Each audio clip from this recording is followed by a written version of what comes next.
न मे समय साराय स्वानुभूत्या चकासते चित्त स्वभावाय भावाय सर्वभावांतरच्छिदे।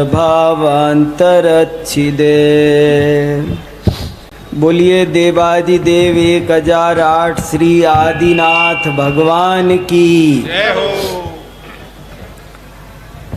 पंच कल्याणक प्रतिष्ठा महोत्सव का बहुत ही पवित्र अवसर है। जैन धर्म में जितनी भी क्रियाएं बताई है उनमें से पंच कल्याणक मानो सर्वोत्कृष्ट क्रिया है। इसका नाम मात्र सुनने से भव्य जीवों को रोमांच होता है। पंच कल्याणक की शास्त्रों में बहुत महिमा गाई गई है। जो जीव पंच कल्याणक प्रतिष्ठा महोत्सव को देखते हैं, उसमें सम्मिलित होते हैं, उन्हें तत्काल सम्यक दर्शन की प्राप्ति होती है, ऐसा भी लिखा है। पंच कल्याणक प्रतिष्ठा महोत्सव सम्यक दर्शन का प्रबल निमित्त है। पंच कल्याणक प्रतिष्ठा महोत्सव क्या होता है? जैन धर्म के अनुसार प्रत्येक आत्मा परमात्मा बन सकता है और अनंत जीव ऐसा कार्य कर चुके हैं। हम और आप भी कर सकते हैं और करना चाहिए। बस इसी बात को समझाने के लिए ये पंच कल्याणक प्रतिष्ठा महोत्सव होता है। 5 कल्याणक हैं। ये जो प्रसंग है ये छोटा मोटा प्रसंग नहीं है, बहुत ही विशुद्ध भावों से करने का काम है। ये इधर प्रतिमा परमात्मा बनती है और इधर जितने लोग उस कार्यक्रम से जुड़े हैं वे भी परमात्मा बनने का पुरुषार्थ प्रारंभ करते हैं। आप सब इतनी बात जानते हैं, मुझे ज़्यादा स्पष्ट करने की ज़रूरत नहीं है कि 5 कल्याणकों के माध्यम से इन 5-6 दिन में भगवान के पूरे जीवन को फिर से दोहराया जाता है। उसका प्रतिमा पर संस्कार किया जाता है और धीरे धीरे वो प्रतिमा न रहकर भगवान बन जाती है। पाषाण भगवान बन जाता है। तो हम तो इंसान हैं, वो तो अचेतन है, जड़ है, वो भगवान बन जाता है।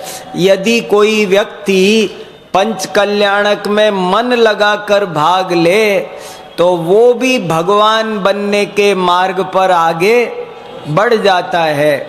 बस जरूरत इतनी सी है कि हम इसको बहुत विशुद्ध भावों से करें। आप ऐसा मत समझना कि ये पंच कल्याणक तो केवल उन लोगों का है जो इंद्र इंद्राणी बने हैं, राजा रानी बने हैं। नहीं, ये पंच कल्याणक प्रतिष्ठा महोत्सव इसमें जितने भी लोग सम्मिलित होते हैं सभी का होता है और सभी इसके पात्र बनते हैं। वो तो बोली दे ले करके मुख्य पात्र बने हैं, लेकिन हम और आप भी वास्तव में इसके पात्र बने हैं। ये जो जगह है ना, ये अब लाल किला मैदान नहीं है, अब ये अयोध्या नगरी है। और आप और हम कौन हैं? आप कोई चांदनी चौक का रहने वाला, कोई दरियागंज का, कोई विश्वास नगर का, कोई ग्रीन पार्क का, ऐसा है नहीं। हम और आप सब अयोध्यावासी हैं। आप भूल जाओ कि मैं आज सन 2022 में दिल्ली का रहने वाला हूं। यदि ये याद रखोगे तो पंचकल्याणक का फायदा नहीं प्राप्त कर सकोगे। आप तो ये सोचो कि मैं भी अयोध्या का वासी हूं कि असंख्य वर्ष पहले ऋषभ देव के समय में, तब आपको सारी घटनाएं समझ में आएंगी क्या क्या हो रहा है, कैसे कैसे हो रहा है। ये पात्र बनना ये भी कोई छोटी घटना नहीं है। मुझे पद्म पुराण का एक प्रसंग बहुत अच्छा लगता है। पद्म पुराण माने जैन रामायण। जैन रामायण में एक छोटी सी घटना बहुत अच्छी आती है। वो घटना ये है कि एक दिन रावण बहुत ज्यादा दुखी उदास बैठा है और मंदोदरी पूछ रही है कि हे स्वामी इतने दुखी कैसे, इतने दुखी तो आपको कभी नहीं देखा, इतने दुखी कैसे। तो रावण कहता है कि मैं इतना दुखी इसलिए हूं कि मैं अब निराश हो गया हूं। बोले क्या? बोले मैं सीता को लेकर आया और बहुत तरह से प्रेम से, प्रलोभन से, डरा के, धमका के, सब तरह से मैंने उसका हृदय जीतने की कोशिश की, पर लगता है मेरी ये कोशिश कभी भी सफल नहीं होगी। आज मुझे ये विश्वास हो गया कि लगता है वो मेरे से कभी प्यार से बात नहीं करेगी। तो देखो मंदोदरी का राग। मंदोदरी कहती है कि हे स्वामी आप तो बहुरूपिणी विद्या जानते हो ना? वो बोला हाँ जानता हूं। तो मेरे कहने से आप ऐसा करो, आप राम का रूप धारण करो और राम का रूप धारण करके सीता के पास जाओ, देखो वो आपसे प्यार से बात करेगी।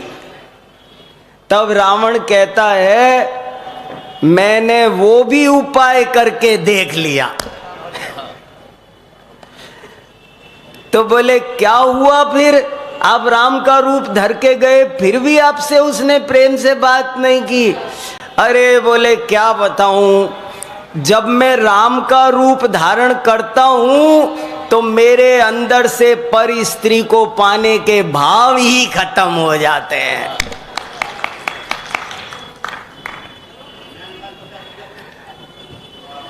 बताओ थोड़ी देर के लिए नकली राम बनता है वो, तो उसके भाव में कैसा शील, व्रत और राम के गुण प्रकट हो जाते हैं।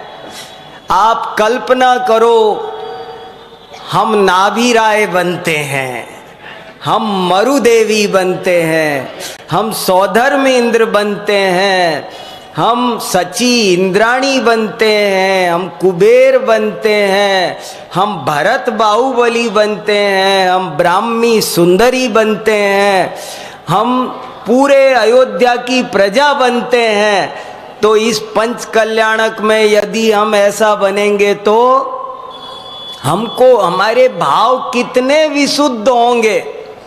आपको पता है ये तो आप चले जाते हो घर, नहीं तो 5-7 दिन जो पंच कल्याणक होता है तब कोई जाता नहीं है।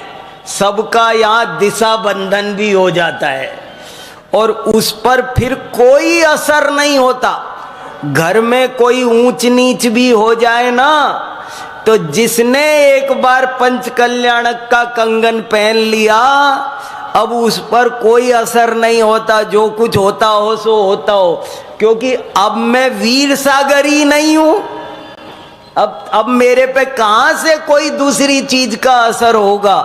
इसलिए हमको इस पंच कल्याणक को बहुत पवित्र मन से मनाना चाहिए, इसमें भाग लेना चाहिए।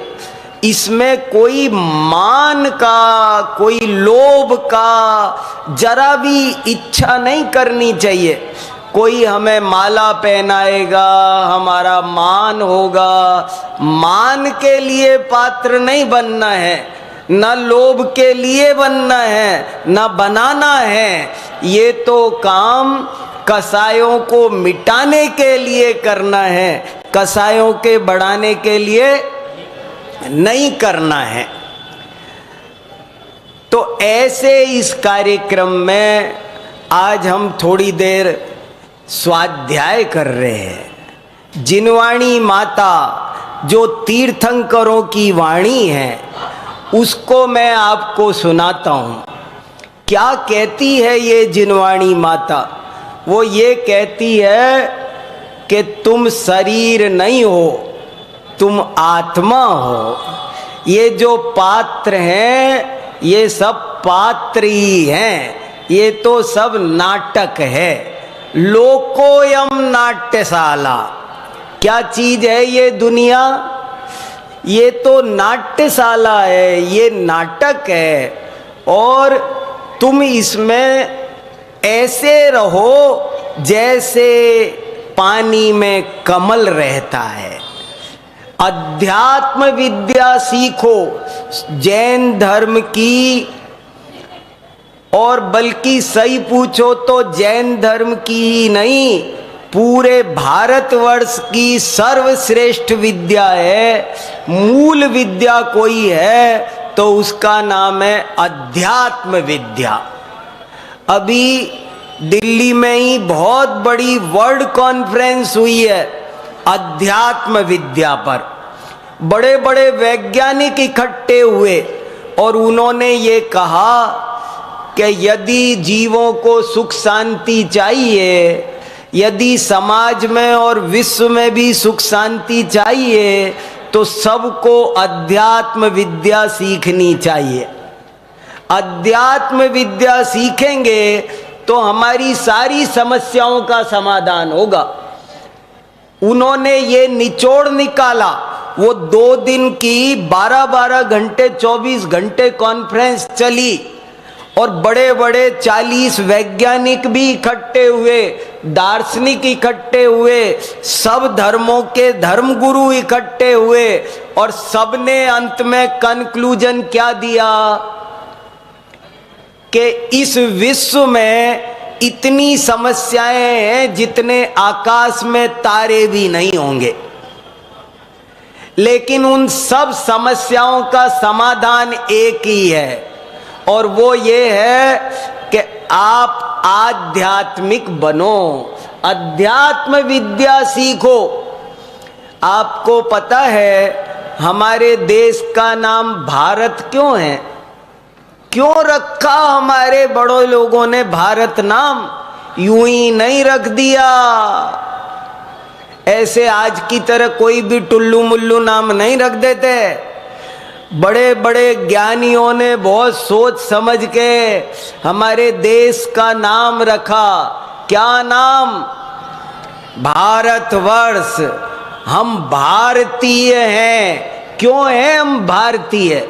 हमारे देश का नाम भारत क्यों है? क्योंकि हमारे देश का नाम ऋषभ देव के बड़े पुत्र चक्रवर्ती सम्राट भरत के नाम पर हमारे देश का नाम भारत पड़ा है। और क्यों पड़ा है? इसलिए पड़ा है कि भरत जी, आप भजन सुनाते हो ना, भरत जी घर ही में वैरागी, जो जल बीच कमल अंतपुर, नाई भया वैरागी। भरत जी वैसे 6 खंड को जीत कर आए थे, 6 खंड के मालिक थे, कोई छोटे मोटे गांव के राजा नहीं थे, पूरे भरत क्षेत्र के राजा थे। लेकिन फिर भी वो ऐसे रहते थे, उससे निर्लिप्त अनासक्त रहते थे।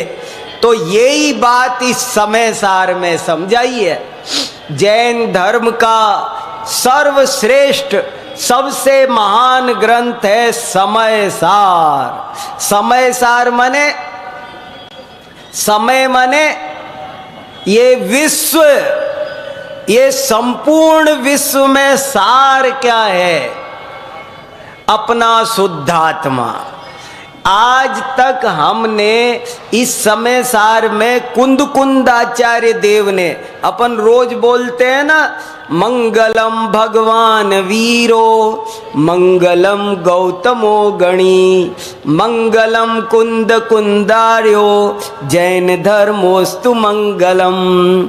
अपन कुंद कुंदाचार्य को भी याद करते हैं।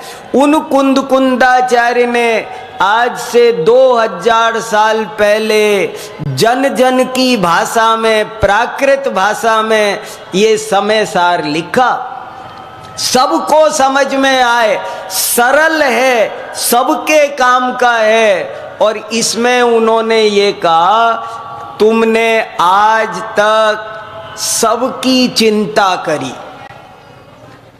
पर अपनी चिंता कब करोगे? एक गिलास टूट जाए 10 रुपए का तो हम 2 घंटे परिणाम खराब कर लेते हैं। तो हमको उस 10 रुपए के गिलास की चिंता है और अपने परिणामों की चिंता नहीं है। ये प्रेस खराब ना हो जाए इसकी चिंता करते हैं, बाल खराब ना हो जाए जेब में कंगा रखते हैं। क्या किसकी चिंता नहीं करते हो? सबकी कद्र करते हो। टूटी चप्पल, फूटी बोतल, रद्दी अखबार, तुमको सबकी कीमत पता है, अपनी कीमत कब पता करोगे?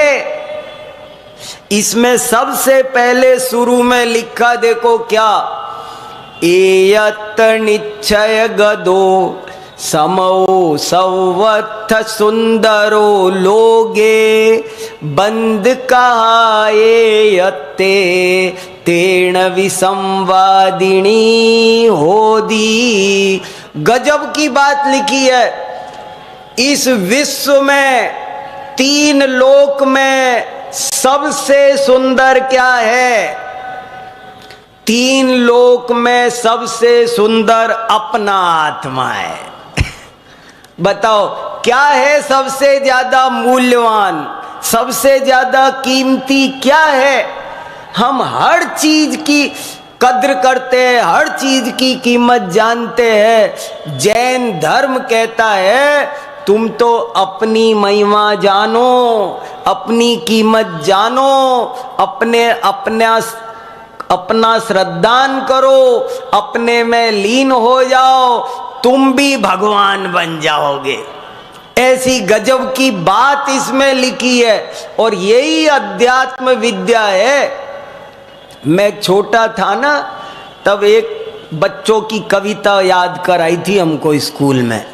वो कविता हम ऐसे बोलते थे, एक चिड़िया के बच्चे 4, घर से निकले पंख पसार, पूरब से पश्चिम को आए, उत्तर से दक्षिण को आए, घूम घाम कर घर को आए, माता को फिर वचन सुनाए। क्या सुनाए? देख लिया हमने जग सारा, अपना घर है सबसे प्यारा।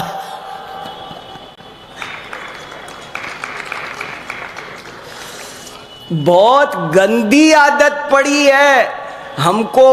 पर की महिमा आती है, पर के ही गीत सुहाए हैं। हमको हर चीज की महिमा आती है, और जबकि ये मेरी लाइफ है, मेरे लिए सुख शांति देने वाली चीज मुझसे, मेरे अलावा दूसरी नहीं हो सकती। अपना हाथ जगन्नाथ, आत्म बलम बलम, पर बलम दुर्बलम। हम सब चीज की कीमत करते हैं। देखो क्या लिखा, साफ साफ लिखा, मैं अपनी तरफ से नहीं सुना रहा कुछ भी। क्या लिखा?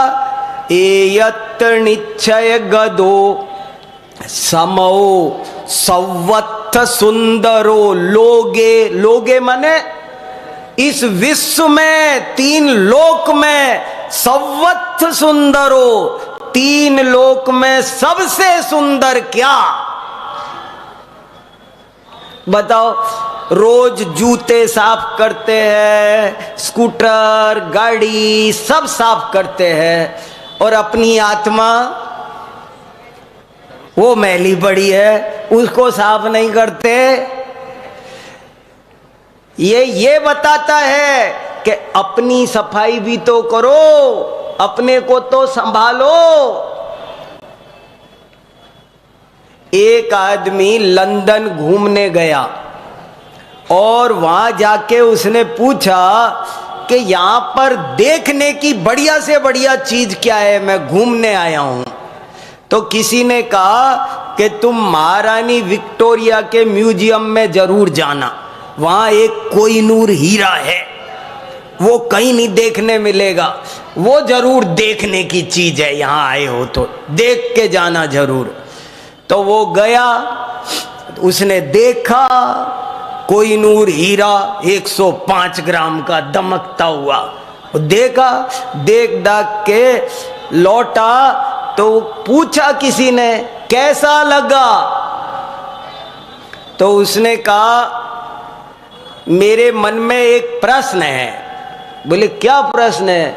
मैं ऐसे सोच रहा हूं कि वो हीरा ज्यादा कीमती है या मेरी आंख ज्यादा कीमती है, बताओ।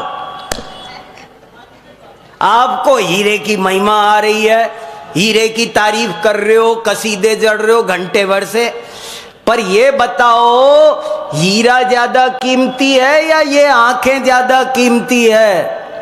तो बोला ऑब्वियसली आंखें ज्यादा कीमती है भैया।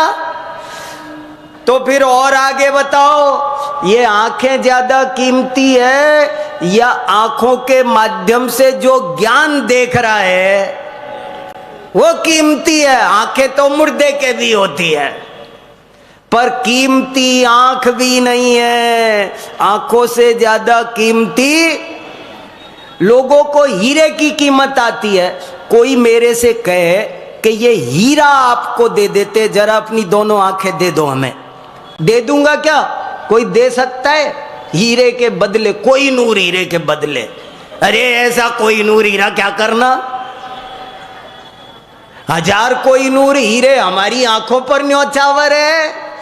तो आंखें कीमती है, और आंखों से भी ज्यादा कीमती आंखों के माध्यम से देखने वाला ज्ञान है, और ज्ञान से भी ज्यादा कीमती ज्ञान का मालिक, ज्ञान जैसे अनंत गुणों का धनी हमारा आत्मा है। हम वो आत्मा है। देखो मैं आपको कोई लच्छेदार ऐसे वैसी बातें नहीं सुना रहा, तोता मैना का किस्सा नहीं। जिनवाणी मेरे सामने रखी है, पंच कल्याणक का पवित्र अवसर है, और आप सब लोग भी है ना बहुत ही प्रेम से सुन रहे हो। मुझे सबके चेहरे दिख रहे हैं तो मेरे से बोला जा रहा है। आप लोग भी नहीं सुन रहे होते ना, बहुत पंच कल्याणकों के अनुभव अच्छे नहीं है। कुछ पंच कल्याणकों के अनुभव अच्छे नहीं है, कोई सुनता नहीं है तो हमारे मुंह से भी कुछ निकलता नहीं है। पर आप सुन रहे हो बहुत प्रेम से। मैं आपको जैन धर्म का सार सुना रहा हूं, मैं आपको जिनवाणी का सार सुना रहा हूं। और वो क्या सार है?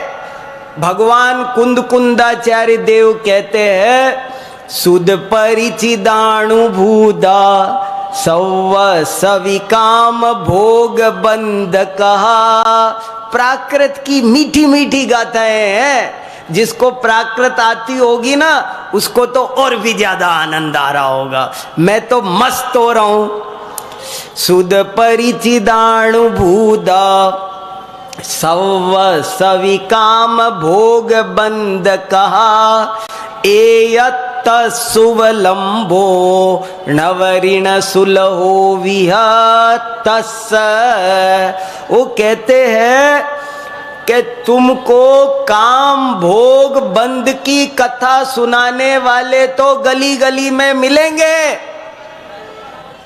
दुनिया में 72 कलाएं हैं, वो सिखाने वाले तो तुमको गली गली में मिलेंगे, मगर मैं तुमको वे बातें नहीं सुनाऊंगा, क्योंकि अनंत जन्मों में खूब सुनी है, खूब परिचय किया है, खूब अनुभव किया है, मगर तुमने कभी अपने आत्मा की बात नहीं सुनी, अध्यात्म विद्या नहीं सीखी।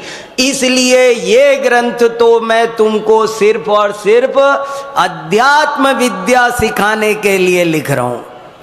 समय सार क्या सिखाता है? अध्यात्म विद्या। मुझे एक दोहा बहुत अच्छा लगता है, कला 72 पुरुष की तामे 2 सरदार, एक जीव की जीविका एक जीव उद्धार। समझ में आया? एक बार फिर सुनो, बहुत मार्मिक दोहा है, याद कर लो। कला 72 पुरुष की, कितनी कलाएं हैं, विद्याएं, यूनिवर्सिटी चले जाओ 72 कलाएं हैं, नाना प्रकार के विषय हैं, पर पाक शास्त्र, समाज शास्त्र, वनस्पति, गणित, आयुर्वेद, ज्योतिष, व्याकरण, वास्तु, संगीत, कितने विषय हैं? बोले 72 प्रकार की कलाएं हैं, मगर उन 72 कलाओं में से हर भारतवासी को 2 कलाएं जरूर आनी चाहिए। कला 72 पुरुष की, जिनमें 2 सरदार, 2 प्रमुख है। कौन सी 2 है साहब, वो बता दो। बोले एक जीव की जीविका, एक तो वो सीखो जो आपका बिजनेस है, जिससे आपकी आजीविका चलती है। समझ लो मैं डॉक्टर हूं, तो एक तो मेरे को डॉक्टरी अच्छी आनी चाहिए, उसमें कमजोर नहीं रहना चाहिए। मान लो मैं बढ़ई हूं, मान लो मैं टेलर हूं, तो मेरे को टेलरिंग बढ़िया आनी चाहिए, उसमें कमजोर नहीं। एक तो अपनी वो विद्या आनी चाहिए, और दूसरी वो आनी चाहिए जिससे आत्मा का उद्धार होता है, अध्यात्म विद्या आनी चाहिए हर आदमी को। तो 72 कलाओं में से एक तो सबके लिए कंपलसरी, और बाकी हो गई सबके लिए ऑप्शनल। होते हैं ना कॉलेज में, स्कूल में, कुछ ऑप्शनल सब्जेक्ट और कुछ कंपलसरी। तो अध्यात्म विद्या क्या है? कंपलसरी है, सबको जानना जरूरी है। जिसने अध्यात्म विद्या नहीं जानी, जिसने आत्मा को नहीं जाना, वो चाहे कितनी भी विद्या जानता हो, कितना भी बड़ा पंडित हो, पर वो क्या है? अज्ञानी है, कुछ नहीं जानता। एक बहुत बड़े पंडित जी थे, उनको नदी पार करनी थी, तो नाव में बैठे, और नाव में बैठे तो नाविक से टाइम पास करने के लिए बात करने लगे। नाविक भैया, तुम ज्योतिष जानते हो? ना पंडित जी, मुझे कहाँ ज्योतिष आता। अरे तो फिर तुम्हारी तो आधी जिंदगी पानी में बेकार गई। अच्छा अंग्रेजी जानते हो? ना पंडित जी, तो तुम्हारी तो आधी जिंदगी पानी में। संस्कृत आती है? ना पंडित जी, तो तुम्हारी तो आधी जिंदगी पानी में गई। तो हिंदी तो आती होगी, अपना नाम लिख लेते हो दस्खत वस्खत? ना पंडित जी, मुझे कहाँ। अरे तुमको तो कुछ नहीं आता, तुम्हारी तो आधी जिंदगी पानी में ही गई। ऐसे बहुत पूछे जा रहे थे तरह तरह से। इतने में ही नदी में ऊपर से बाढ़ आ गई।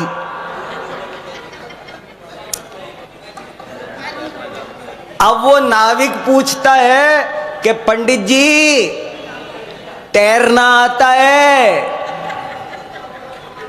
तो पंडित जी बोले मेरे को आयुर्वेद आता है। अरे बोले नहीं पंडित जी जल्दी बोलो, तैरना आता है। मुझको फ्रेंच आती है। अरे पंडित जी मैं पूछ रहा हूं, जो जवाब दो, आपको तैरना आता है कि नहीं?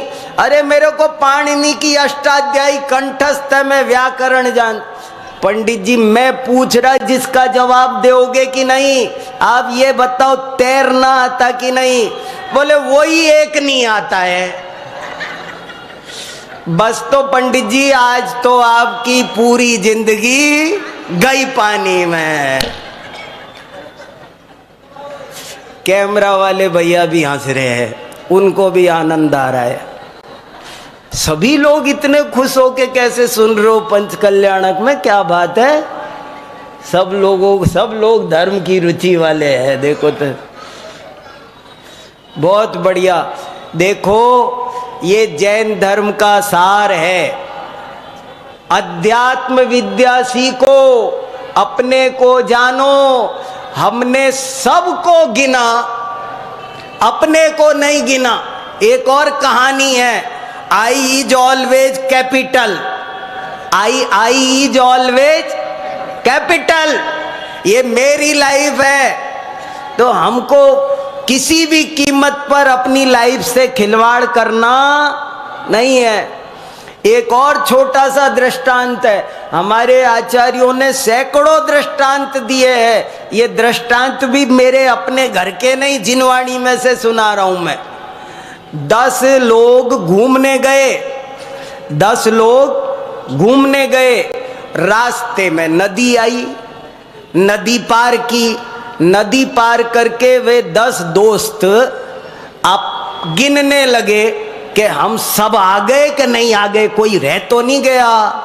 तो गिना उन्होंने, तो गिना तो 1 2 3 4 5 6 7 8 9, एक तो रह गया। दूसरा कहने लगा तुझे गिनना नहीं आ रहा होगा, रहा तो कौन रहा है, याद तो नहीं आ रहा कौन रहा, मैं गिनता हूं। उसने गिना तो उसने भी गिना, 1 2 3 4 5 6 7 8 9, सबने गिना, मगर गिनती कितनी आई? 9। और सब के सब वहीं बैठ के रोने लग गए। हमारा तो एक साथी पानी में बह गया। अब उसके माँ बाप को जाके क्या जवाब देंगे? एक साथी खो गया, हाय राम हमारा साथी बह गया। रो रहे थे सब के सब। इतने में ही वहां से कोई एक बुजुर्ग आदमी गुजरे। अरे बच्चों क्यों रोते हो? अरे अंकल हम 10 लोग घूमने आए थे और अब 9 ही रह गए। एक हमारा अभी नदी पार की तब कोई साथी बह गया, तो उन्होंने गिन लिया। इतने में बोले ये तो हैं तो 10 ही, 9 कैसे बता रहे? तो बोले कितने आए थे तुम? बोले 10 आए थे अंकल, 9 रह गए। हैं कितने आए थे? बोले 10 आए थे। 10 तो हो तुम 10 तो हो। नहीं अंकल 9 ही है, देखो मैं गिन के बताता हूं। उसने फिर गिन के बताया 1 2 3 4 5। अरे समझ गया क्या गड़बड़ हो रही है। फिर उन्होंने कहा तुमको गिनती भी नहीं आती, इधर आओ मैं गिन के बताता हूं। इधर खड़े हो जाओ लाइन से। 1, चलो इधर निकलो, 2 3 4 5 6 7 8 9 10। है अंकल ऐसे कैसे हो गए? हमने तो सबने गिने 9, 10 कैसे हो गए? अरे बोले तुमने सबने अपने को नहीं गिना, दूसरे को गिनते रहे पर अपने को नहीं गिना। जब भी गिनती करो तो याद रखो 1 यहां से गिना करो। अभी कोई पूछे कि मंच पर कितने लोग बैठे हैं और मुझसे कहे गिनो, तो मैं कैसे गिनूं? ऐसे गिनूं 1 2 नहीं, 1 यहां से शुरू करो। समझ में आया? 1 माने मैं, 1 माने आत्मा। आत्मा संसार में सबसे ज्यादा महान है, सबसे ज्यादा पवित्र है, सबसे ज्यादा कीमती है। वो नहीं तो कुछ नहीं। जिसने आत्मा को नहीं जाना वो कुछ भी करे कोई फायदा नहीं होता।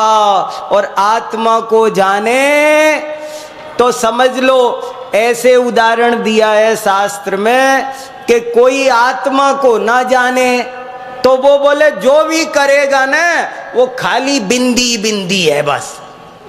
और आत्मा को जान ले तो बोले 1 लगाओ। आत्मा माने 1, आत्मा माने 1 लिखा नहीं और बिंदी लगाए जा रहे हो, बाकी सब 0 और आत्मा है हीरो। 1 तो लगाओ। मंदिर बनाया बहुत बढ़िया और भगवान नहीं तो कितना बढ़िया मंदिर है। बहुत बढ़िया मंदिर बनाया और भगवान नहीं उसमें तो कितना कीमती मंदिर है। बारात में वर नहीं हो और बैंड बाजे 4 घोड़ा गाड़ी आती सब है, वर नहीं है तो बारात बोलोगे? भीड़ है भीड़। वर के बिना बारात नहीं होती। और वर हो तो चाहे 4 लोग जा रहे हो बिना बैंड बाजे के, उसका नाम बारात है। ऐसे ही जिसने आत्मा को जाना उसने सबको जाना। मैं ज्यादा क्या बोलूं, यही कहना है कि सब लोग अध्यात्म विद्या जरूर से जरूर सीखो। किसी को कोई दिक्कत हो तो हमारी यूनिवर्सिटी में आ जाओ। हम लाल बहादुर शास्त्री यूनिवर्सिटी में जैन दर्शन पढ़ाते हैं। जो डिप्लोमा करना चाहे उनको डिप्लोमा कराते हैं, शास्त्री कराते हैं, आचार्य कराते हैं। सेंट्रल गवर्नमेंट की यूनिवर्सिटी है, प्राइवेट मामला नहीं मेरे घर का। आपको जो वहां से डिग्री मिलेगी वो 7 समंदर पार अमेरिका में भी वैलिड है। तो ऐसी आप बहुत आराम से मन लगा के कोई तो शास्त्री करो, आचार्य करो। जैन दर्शन यूनिवर्सिटी में चला रखा है, गवर्नमेंट ने आपके लिए चला रखा है। तो इसलिए अभी हम तत्वार्थ सूत्र पढ़ा रहे हैं। 60 लोग तो अजैन पढ़ रहे हैं, अजैन 60 लोग तत्वार्थ सूत्र पढ़ रहे हैं। तो सब ग्रंथ पढ़ते हैं। जैन धर्म की अपरंपार महिमा है। विद्यानंद महाराज को आप जानते होंगे और वहीं कुंद कुंद भारती के बगल में है।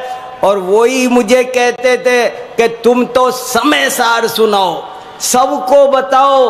अध्यात्म विद्या ही जैन धर्म की मूल विद्या है, भारत की मूल विद्या है। तो आप सब इस अध्यात्म विद्या को सीखो और आत्मा से परमात्मा बनने का पुरुषार्थ प्रारंभ करो। मैं इसी पवित्र भावना के साथ मेरी वाणी को यहीं विराम देता हूँ।